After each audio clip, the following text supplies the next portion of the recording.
question is Nigeria better today than 2 years ago? So I think that is for yes. Is Nigeria better today than 2 years ago? Okay, let's go to the second question. Do you think, order please, do you think the nation is on the right track with the policies of the Tinubu government?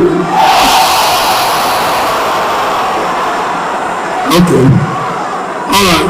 My third question, and this is very important, and we need to also think carefully.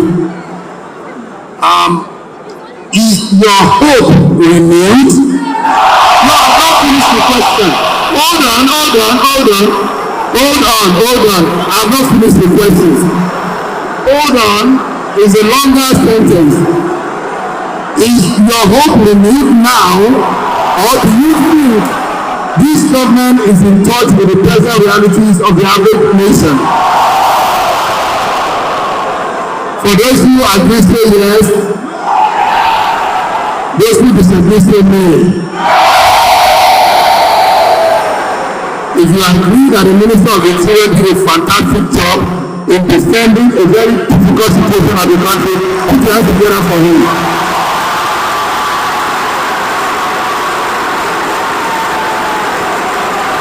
If you really think the Minister of the Interior did a very good job, please stand up and clap for him.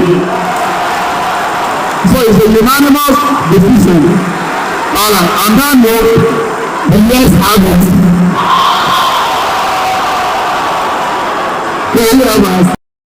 Chai, my people, Tinubu don cast. This is very unfortunate situation in Nigeria. This is the reality in Nigeria. So Shehu asked lawyers at ongoing conference, is Nigeria better than it was 2 years ago? Hey, my people, I hope you guys saw the response. Like, Tinubu is just deceiving themselves. All this propaganda up and down is not going to help them. It's better let them face the reality. All these lies up and down just to deceive the international communities, just to deceive Nigerians, is not going to help them. Rather, it will make them to look stupid. You know, people will now assume that this government, they don't even know what they are doing. They're kind of confused. The truth is that we are having more crisis in Nigeria under this Tinubu government. Nigerians are suffering. There is hunger in Nigeria. The worst part is that these people are confused. They don't even know the way out, honestly. So this is why you see them carrying propaganda up and down, lies just to, you know, cover up. But Nigerians know what is going on, right?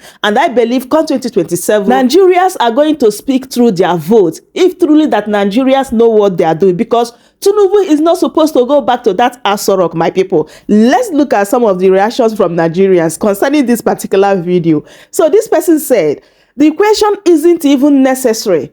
Even a 12 years old knows that Nigeria is worse off today and the suffering is unprecedented. And another person said, the same people shouting no will still vote along ethnic line come 2027.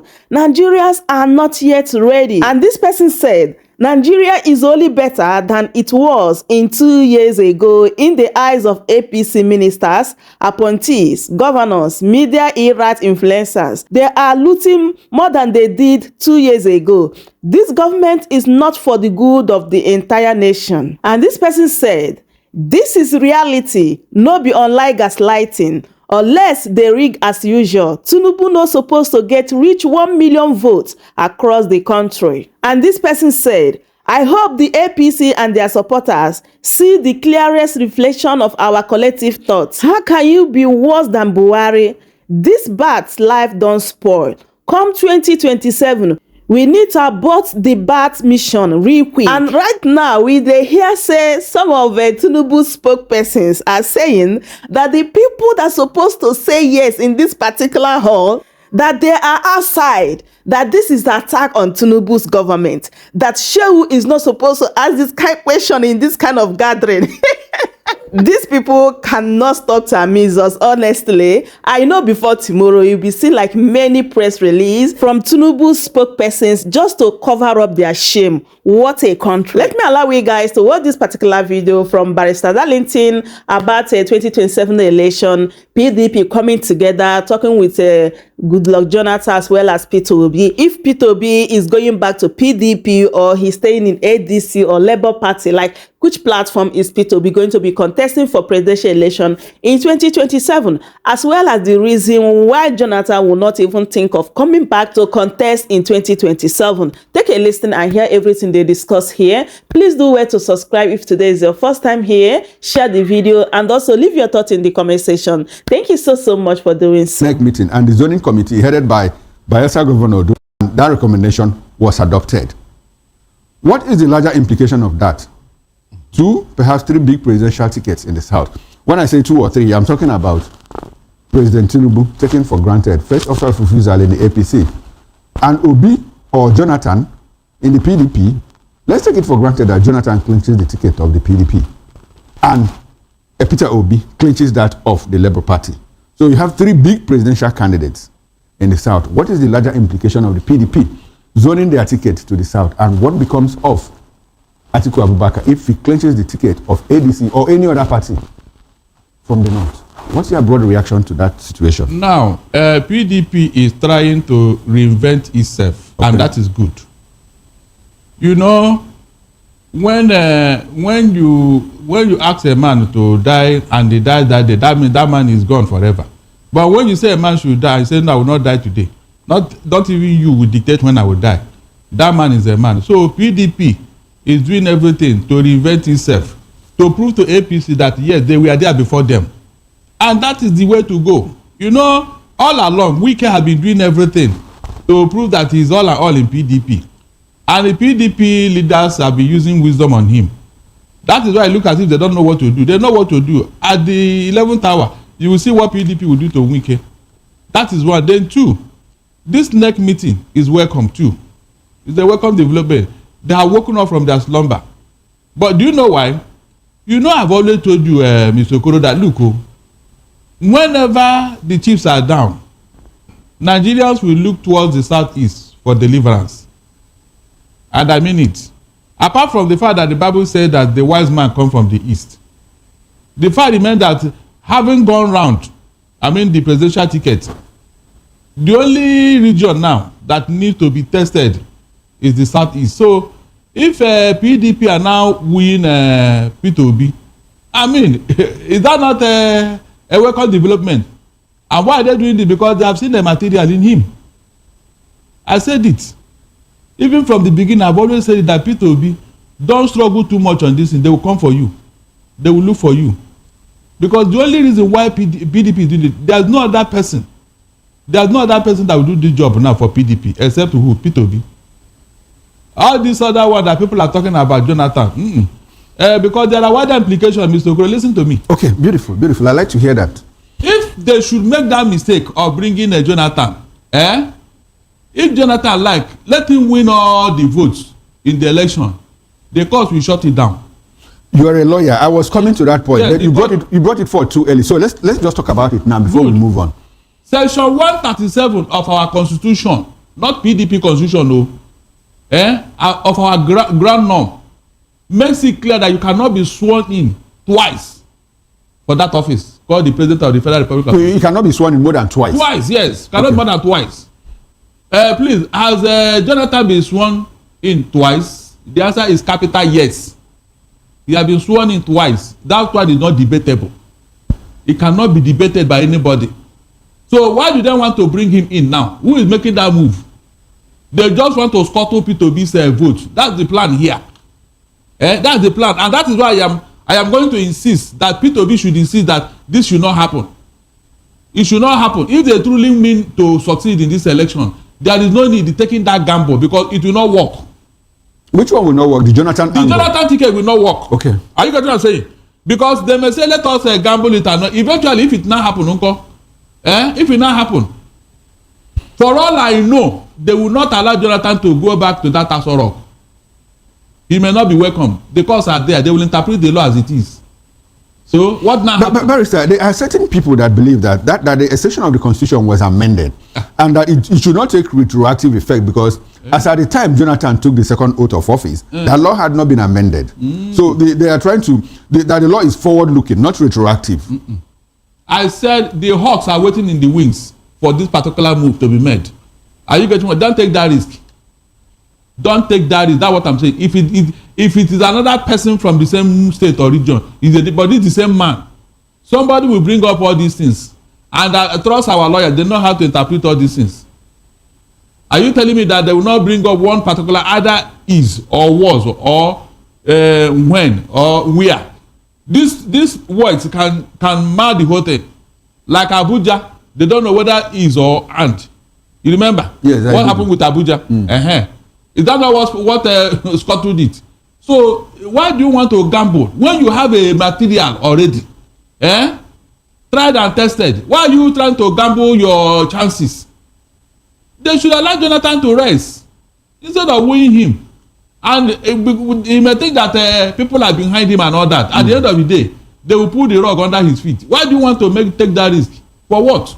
Okay, all right. Now Barrister, you seem to have shut out the chances of a Jonathan presidency. Yeah, maybe there's no need. Okay, so let's concentrate on Peter Obi. If there is no option, I was okay. But there are options on ground already. Okay, now let's concentrate on Peter Obi now. You heard what Abba Moro said. Abba Moro said that formally the PDP has not spoken to Peter Obi as a political party, but that individuals are speaking to him. But there is a likelihood that the party will speak to him.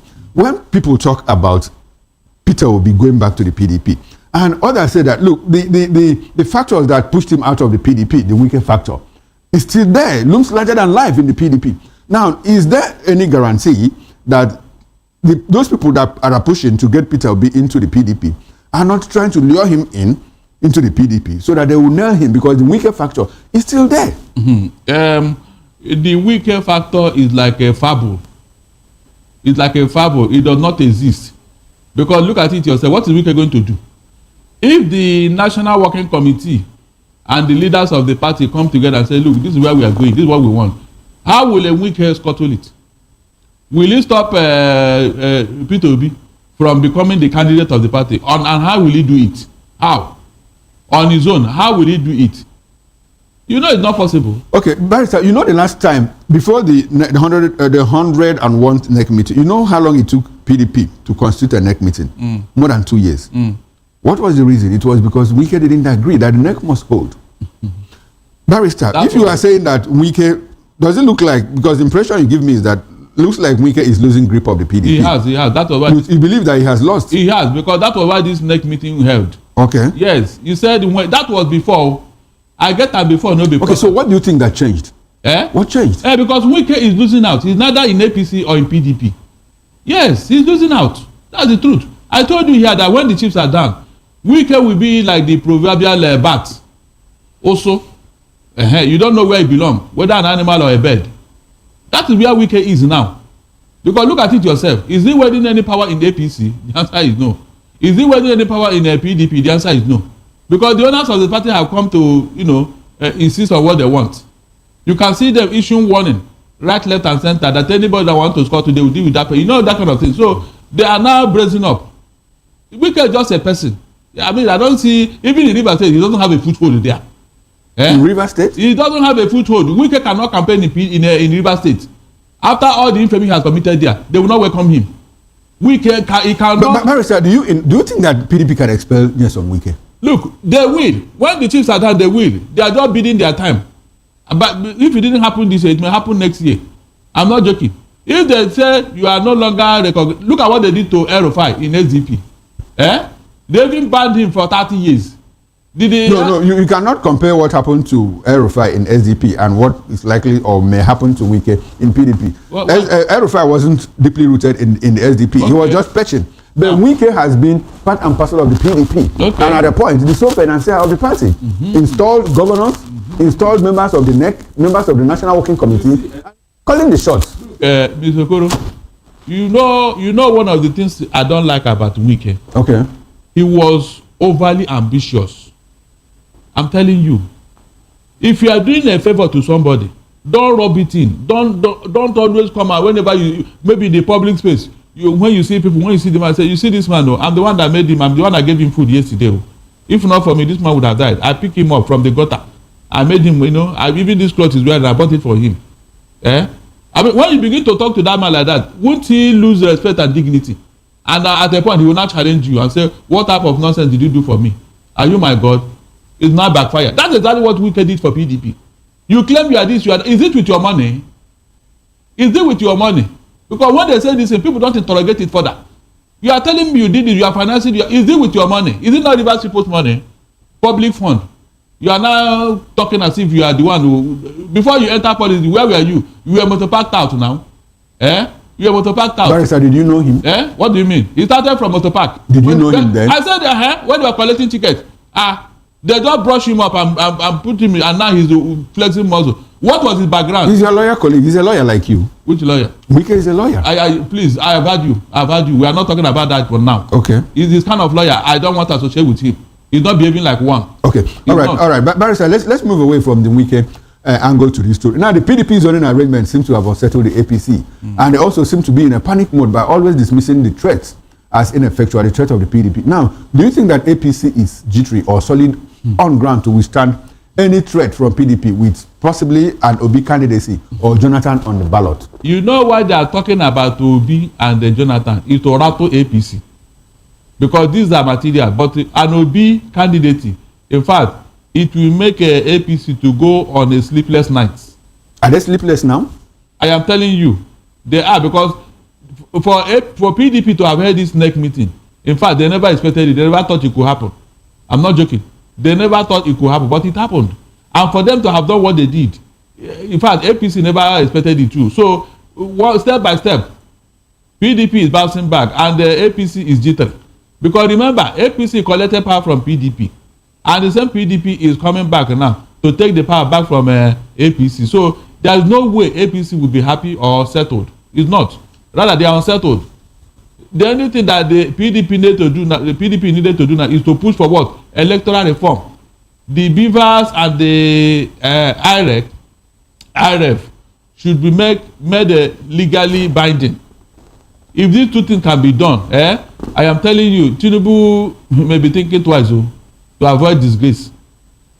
Well, when you say thinking twice, Barrister, what exactly do you mean? He may be thinking whether to contest or not. Tinubu? Yes. When people are campaigning for him all over the place? Yes, now, it has happened. Even in US, some candidates, when they see that the coast is not clear, they withdraw to avoid embarrassment. Do you know what will happen to his political career if Tinubu should be shut down? Because the coalition now is all about removing power from him. After all, the constitution says you must run for 4 years. For 4 years. And so this 8 years phenomenon, I don't know who brought it, that you must do 8 years whether you are doing well or not. I don't know who brought it. You see why I don't agree with people when they introduce some of this thing. It's like this north-south permutation and this 8 years conundrum. It has brought us a lot of problems. If not, why would the Tinubu be insisting to continue after the embarrassing outing for 4 years? Is it not because people have been saying it must be 8 years for the south, 8 years for the north? Who told you? Where is it in our constitution? There are things we don't even need to talk about. The constitution did not say that you must run for 8 years. No. If you are not doing well, you leave the stage. That is why there is a periodic election.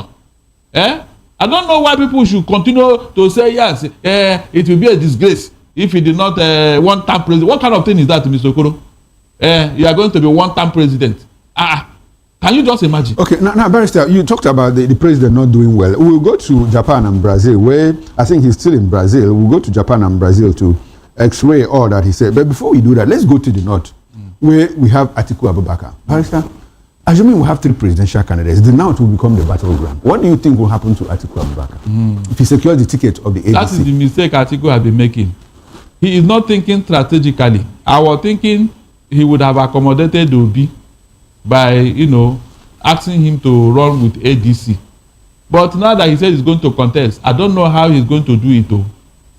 All these things that people have been touting him that he is the serial loser, is the serial contestant, is because he has not been strategically positioning himself. He always do things at the wrong timing. That is why he always failed. It is agreed now that the South is the battleground even. Yes, it's the south, because that is where the candidates are coming from. So he that is coming from the north now, what is he expecting? Is he expecting any vote here? The certain candidates are going to divide the votes in the north. If Tinubu is going to run and Obi is going to run, they are going to divide the votes in the north. That's the truth. And Atiku will divide the votes in the south. The votes in the south. I don't think so. It's not strong in the south here. The south may not even allow it, going by the so-called north and south permutation. Yes. What are you wasting your vote on Atiku? I mean, is it possible? It's a waste of vote now for Atiku, because he will not make it. He will not. You see? And when he failed, tomorrow they will count it against him that he contested and lost. Why are you always trying to do the impossible? If they have agreed that yes, it's the turn of the south, why are you wasting your resources and all that? I mean, that is the reason why I don't know who is advising them. If I were him, it made a perfect sense. But now you can see what is going on. You can see. So he's not always strategic in his political thinking. He's not. Okay, now, Barrister, let's talk about the North as an entity, as a political entity. The North understands that there is a zoning arrangement, gentleman agreement, though not written in our constitution as a country, but parties have that kind of arrangement in their constitution. By PDP. Now, do you think that the North will clearly want power to come back to the North after just 4 years in the South? Mm-hmm. They want to try their luck. That's what I put it. Like Atiku, he's the only one who has been doing this from the North. Remember? Okay. Even when it was clear that the North should not come, they will see Atiku will still show up. He will still show up. And when he fails, he will run to Dubai to go and cool off. So he's the one that is causing problem for himself. He's not thinking strategically. If I were him, now that the chiefs are down, we have known where the political opinion is weighing heavily in favor of. I would have advised him to, leave this contest and wait for what's it called, 2035, Abi, or 2031. You mean Atiku wait for 2031? How old will he be then? Atiku is already 81. By 2035, by 2031, Atiku will be how old? Why old will he be? It's not about age. If the man is still strong enough to manage his health and do the work, why not? Abi? Why not? Because Atiku has not been frequenting the medical facility. And maybe he has been, but we don't know because his life is a private citizen, unlike the president. But if he had been going, somebody would have seen him in the hospital. Okay. So will you support a president, a Nigerian president in his 80s? I wouldn't. But if that would bring peace, why not? What kind of peace? Peace of the graveyard or real peace? Peace with justice. Peace of the polity. Okay, peace of the polity. Yes, peace of the polity. At least this thing that he has been insisting, let us see whether he will be the one to do the magic. If that will, if the North can bring... Beautiful, Barrister. I like the point that you brought us to. Do you think that Atiku has the magic to fix Nigeria? With the experience he had. Okay, as vice president. Yes, twice. Okay. He has been in the corridors of power for a long time for him to know. Because I remember when Boko Haram showed up, he said Obasanjo called him and said, what do we do? He now told Obasanjo to summon the service chiefs and give them a marching order. And he said that thing paid off. He paid off. That was why we were able to... He paid off and we are where we are today. He paid off now until Buhari showed up and things turned 360 degrees. How much had we degraded Boko Haram before Buhari came into office? No, we have gone far. We had gone far, and that was the reason why they removed Jonathan from office. Didn't you see the regret now? Mr. Okoro, didn't you see that they are regretting what they did to Jonathan? You can see now. They are now want to stew in their own juice. They did all this to Robbie Jonathan, and the man quietly and obediently left. That is why it is not good to even struggle with people over things. Leave them. If they say they are more hungry, leave them. When they get tired, they will say, we know that this thing belongs to you. Please come and take it. We are sorry. We took it from you. Is that not what the North is doing now? Now, Barrister, you said that Atiku has experience. The current president had experience as governor. The position of governor is more like that of the president. So what are we saying today? Running a state is different from being a vice president of the Federal Republic. So what's the difference? The state governor has executive powers. The vice president, his powers are as assigned to him by the president. In the case of Tinubu, he didn't do anything in Lagos. He only came to Lagos to amass wealth. That was the only thing he achieved in Lagos. He was able to hijack the political and economic life of Lagosians and pocket it. And is now using it to his own advantage. That's what he did in Lagos, nothing else. I challenge anybody to tell me otherwise. The money Tinubu made in his life, he's still making it in Lagos State. He's still collecting a severance package, abi. So these are the things he made in Lagos. He didn't do anything in Lagos. The people that built Lagos was Jack Onde, Fashola, and Ambode. These three go and check what they did. But he put those people into office. You are talking now. So these are the things he has been doing, choosing who will be what. These people, did he allow them to go for second term? The answer is no. Fashola did second term. If not for public opinion. So Sanwo-Olu is doing his second term now. Sorry? Sanwo-Olu is doing his second term. Oh, do you think that if Sanwo-Olu did what he did in his first term, he would have gone back? No. Sanwo-Olu wanted to bring that deal by being a yes boy to Tinubu. He was just an errand boy. He was just doing everything he was asked to do by Tinubu until he came in the second term and started trying to assert himself. Since he now wanted to assert himself in the second term, don't you see how he had been sidelined? Do you see Sanwo-Olu in public glare again? Do you see him taking some of the decisions he's supposed to take? Do you see him? Because he wanted to remove a speaker who does not cooperate with him. And this speaker is a boy to Tinubu.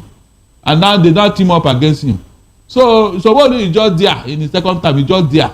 Okay, all right. If not for the election of Tinubu, the election that coming, they would have removed him. All right, Barrister, let's move away from Lagos politics and go back to the national politics. Now, Governor Obasani of Kaduna State was in Brazil with the president. And he said that the president's speech in Brazil has restored investor confidence in Nigeria.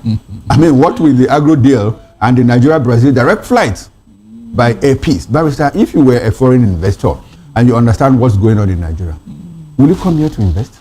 I will Straight not. off. Why wouldn't you? I will not. Look, Tinubu and his handlers have forgotten that the world is a global village now. If anything is going on in your country, you will not say it. People will say it. The world will see it. They will come calling. You don't need to go and tell them that they will see it. They will see it, Mr. Okoro. This embarrassment he has gone to cause himself and Nigeria in Brazil. With it himself, nobody will pay attention to him. You know, all the places are gone to Mr. Okoro. Who came with him? Who came? When he went to India, one businessman, they said the billionaire in India, said he's coming with 14 billion. Up to today, 2 years after, where is the man? Where is the billions? How many of them have come here to open shop, Mr. Okoro? It is now Brazil that will come, Abi. Okay, now, Barrister, there are two things. One is business people believe that investors go to where there is a problem. Because business is all about solution provision, providing solutions. So don't you think that Nigeria is a fertile business ground because of the problems that we have? So why is it difficult for you to believe that investors will come? Yes, I mean, we are lacking in power, we are lacking in health, we are lacking in road infrastructure, we are lacking in education. If all these people come and invest and refine these sectors, don't you think that the opportunities are latent here? Those are not the problem. Who will bring his money to come and fight terrorists in Nigeria? Mr. Okoro, who is that businessman that will bring his money to come? Because that's the biggest problem of Nigeria today. That is the biggest problem, because where there is no peace, there can never be progress there. Who are those people that are stopping our farmers from going to farm? So the investor will go and invest in a farm that he cannot access, Abi, Mr. Okoro. I mean, look at it yourself. Is this impossible? Let that businessman come that will use his money to fight insecurity for us. I want to see that businessman. Okay. Since they don't know what to do with their money. But in terms of insecurity, Barrister, all of us have not died. I mean, businesses are still going on in Lagos, Abuja, Kano. So don't you think that a foreign investor, like Brazil, said that, look, they have a company that can process like 90,000 cows in a day with different value chain. Don't you think that they can come here and get into all of that business? Oh my God. Which cow? Will a Fulani herdsman release his cow? No, but that's business for him. Let me tell you. From Buhari to Tinubu period or era, we have been talking of ranches. Have you seen one anywhere in Nigeria?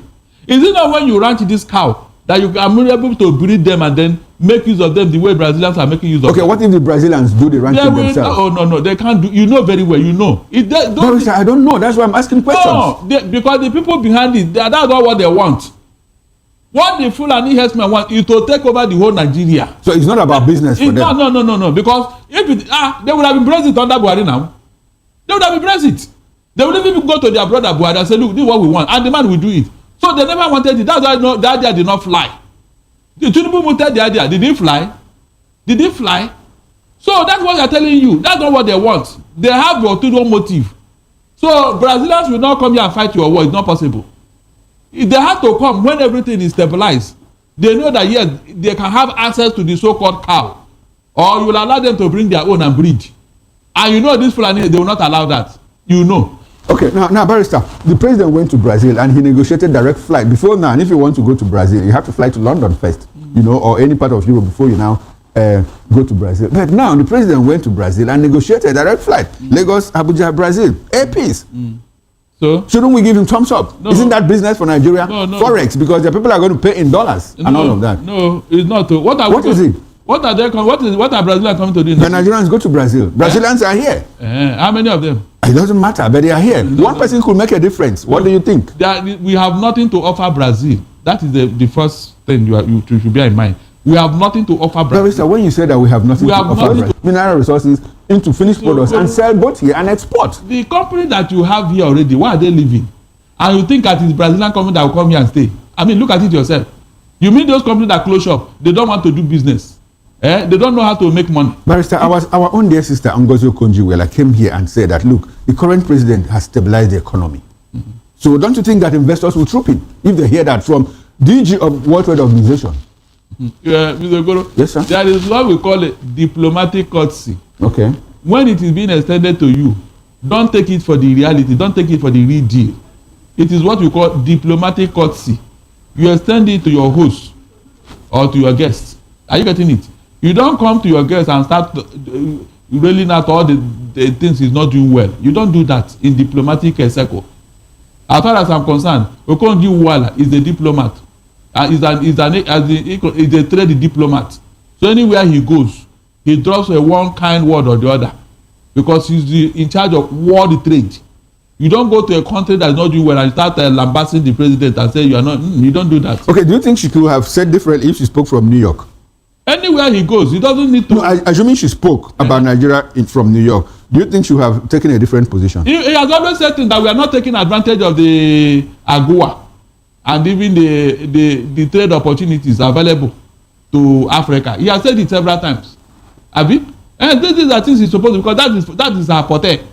He can't say more than that now to come to Nigeria and be talking about terrorism, nepotism, religious killings. Is it not what we are suffering here? But she cannot go into that terrain now. You cannot go into that terrain. He had to speak along economic line. That's why he said the policies are good, this and that.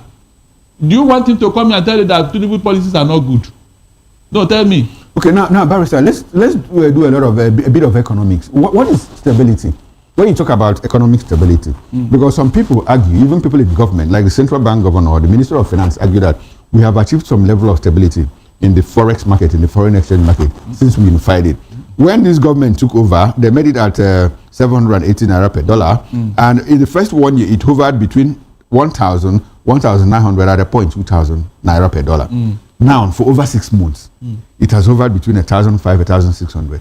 Is that some form of stability? It is not. What is stability then? In economic calculations, okay, 1 naira difference in your budget can mar the whole budget. Now, we're not talking about budget. We're talking about as a businurbusinessman. Okay. If you are looking at the exchange rate of government, maybe by January you want to do your outlook for the year. You now do your calculation based on the exchange rate in January. By February, it has altered. Are you still going to use the same projection you made in January for your business? The answer is no. So this is that hover between 1.4, 1.5 and 1.6. Is that what they call stability? Why is the dollar not changing like that? That you are using the dollar to calculate how you are going to do your business, what you are going to import and what you are going to export. Is that not stability? It's not stability.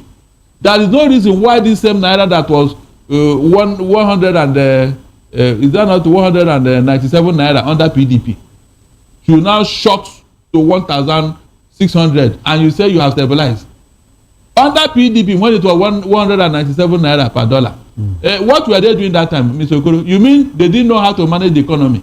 It is you now that have taken it to this height now that knows how to manage the economy. Okay, now, Barrister, let's go back to politics. Have you observed that the ADC coalition, the ADC, when Wike said it's not a coalition because it says it's just people moving into a political party called the ADC, that is not a coalition. Have you observed recently that the ADC has been very quiet? We've not heard from Bolaji Abdullahi, we've not heard from David Mark, we have not heard from Atiku himself, who has even, he's not taking the ticket. We have not heard from Nasir El-Rufai. Does it look like, since after David Mark, Tambuwala, and Emeki Ihedioha were investigated by the EFCC. I mean, does it look like there's a clampdown on them or that they have been suppressed? What is going on? No. For 1 week now, I've not heard Bolaji say anything. What would they say? Because PDP is on the board now. Okay. PDP is on the board. That's what we call political movement. Okay. Whenever a political party is current in the media, the other ones will withdraw or they will become irrelevant. If you want to talk about ADC now, what is going on there? The next meeting of PDP is on the front burner. So we have to talk about it. That's the truth. Have ADC done their own? No, it's like ADC coming to say, I mean, they should have told us, look, the president went to Japan, he went to Brazil, and this is what he got, this is what he did, and this is not what he did, this is not what he did, and we haven't heard all of that. No, people are talking about it. No, I mean ADC as a party. Does it look like, they are losing grip of the political space or what? Yes, the ruling party have just used EFCC to calm them down. Okay. By going after their leaders. That is what they normally do. That's what they normally do. And that is why Obi is like a beautiful bride here now. Among all of them, no EFCC have not seen any reason to even invite Obi, not to talk of accusing him of anything. So that is why everybody is looking up to Obi. That is the truth. I believe if Obi had been with ADC, maybe the news would have been more on that side. Okay. Because wherever Obi is or wherever his name, people want to rally around and see what is going on there. That is the truth. So ADC will not make any move now because the necessary things they needed to do, they have not done it. In fact, they are telling you that Atiku, who claimed that he would run another, is not even a member of that party because he doesn't have their ticket, their card. Atiku is not a card-carrying member of ADC. Yes, but Barrister, I'm happy that you brought us back to this point because people are also saying that there is a likelihood that Atiku might go back to PDP just to make sure that he scuttles anybody, probably Obi's ambition or Jonathan's from getting a ticket in the PDP. No, they have done their next meeting and the positions have been taken. Okay. So positions were taken in 2023. When they said zone the ticket to the south, Atiku said, except to take it to the southeast, I'm in. No. And he went and got the ticket. No, you see, things have changed. What changed? What changed is because new political parties are on board, like that ADC, Labour Party, and all that. Okay. Are you getting what I'm saying? Okay. So the calculation of 2023 is different from what is going on now. Okay. They want to take power from somebody who is an incumbent, and who is supposed to run for 8 years ordinarily, but now they want to scuttle it. So all the effort or all the calculation or all the thinking is that our effort will not be in vain. So PDP wouldn't want anything that will mess them up like before. Like while that Abamoro was talking, he said they have realized the mistake they made, they want to correct it. Is that not part of what he said? So they wouldn't want an Atiku to come in. Maybe there is a jinx around him concerning becoming the president of this country, or maybe Obasanjo plays a course because he's the one that scuttled his ambition. If Obasanjo have agreed with Atiku would have become the president after Obasanjo. That was the agreement, because when Obasanjo was going for a second term, all the PDP governors said, no, we don't want you. They told him to his face that Atiku should go. Obasanjo had to kneel down and beg Atiku, say, please allow me, let me go. After me, you will go as a northerner. And the man, out of magnanimity, Mr. Okoro, have you heard what I said? Now, out of magnanimity, this Atiku they are vilifying now, he agreed that Obasanjo should go. Immediately Obasanjo entered. Towards the end of his tenure, he now saw Atiku as the devil himself. Okay. And started rubbishing him. So you think that Atiku is a man with a good heart? Sorry? Of course, yeah, that one is a moderate. Yes, he's a moderate. Do you think Atiku will make a good president? Yes, he will. He's a moderate. I mean, he's a liberal. He's a liberal. He's not an extremist like his fellow Fulani brothers. He's not. Yes. He's a liberal man. He's a liberal. He's a moderate. When a certain Christian youth was killed that's an isolated case. That was an isolated case. Isolated. Apart from that case. But a lot of Nigerians use it to judge him. No. You can't use that. Okay. Look at what he has done. Apart from that thing that happened, It was out of what? Maybe emotional outburst. Okay. Are you getting what I'm saying? Apart from that case, mention any extremist utterances you can identify with Atiku. Okay. Extremist utterances. Barrister, we are quoting him. We So are I don't out of want to. time. That's a one-off case. One-off case. Well taken. But his brother that went to go and bring terrorists into Nigeria, I don't even think people are talking to him like Buhari. I don't know why people are just afraid of Buhari, even in death. Nobody has come out to tell him what he did to Nigeria. He was the one that brought the terrorists into Nigeria. He was the one. And that was why Elder Statesman had to sue him to court. They sued it for 50 billion naira. They sued Buhari for being the arrowhead of terrorism in Nigeria. Imagine a sitting president being sued to court for being the leader of terrorists in Nigeria. Okay, now, Barrister, we are out of time. Now that Peter Obi seems to be hugging the limelight, or limelight hugging Peter Obi, and he's on the spotlight now. Everybody's talking about him. Nasir El-Rufai, Hakeem Baba Ahmed, Abamuro, Southerners, Westerners. What advice do you have for him? I mean, if you were supposed to advise him, what would you tell him? How is he going to hold this strongly up until 2027? Good. You see, when somebody becomes this popular, he had to guide his loin. He need a think tank, a sincere think tank, because he may not know everything and he may not be everywhere. He needs somebody now who will tell him the truth and guide him. That is why all these political bigwigs, they have advisors. Peter Obi needs such a person now, especially those who will speak for him, so that he will talk less. I don't want him to talk or join issues with anybody. Look at Jonathan. Have you heard him say any word? This Jonathan that is almost taking over PDP thinking and all that. Have you seen Jonathan utter a word anywhere? People are talking on his behalf. I expect Peter Obi to toe that line, so that all these referrals will not be talking to him anyhow. Okay.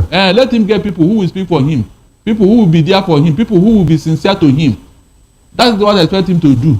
Because right now, whatever he says, they may use it against him. But let him just remain like Jonathan. All right. That's what I think. Okay, beautiful. Now, So my people, as I make I bring this update to you guys, don't forget to leave your thoughts in the comment section about everything Barrister Darlington said in this particular video. Share the video and also give me a thumbs up. Don't forget to subscribe if you haven't. Thank you everyone for watching, and I will see you guys in my next update. Goodbye for now. Welcome to Shamra.